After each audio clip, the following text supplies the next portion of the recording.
There will be no fireworks show tomorrow night in Webster Grove. A few hours ago, the city called it off after a major mishap last night.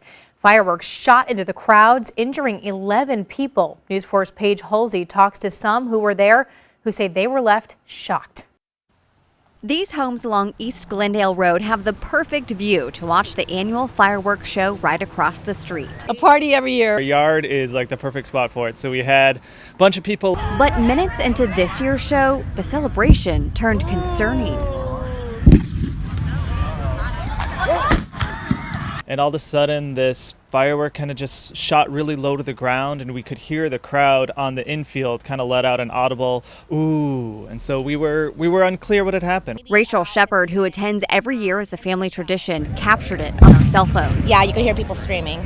In the video I have, you can hear everybody screaming. And then people started to run because everybody got scared. This picture on social media shows a firework exploding in the crowd right around families. Not too long, there was an ambulance came down, and so we, figured there was some injuries. Because it just happened so fast, and then everybody just tried to get out. The last firework went off, and there was a lot of confusion. It's not the first time the Webster Grove's Community Days fireworks ended that way.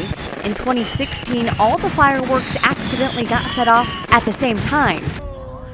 Now, this second problem just a few years later. It was a reminder that they are dangerous. We're exploding stuff every year, and it's fun, but I just feel bad. I hope everybody's okay. In Webster Grove's Paige Halsey, News 4.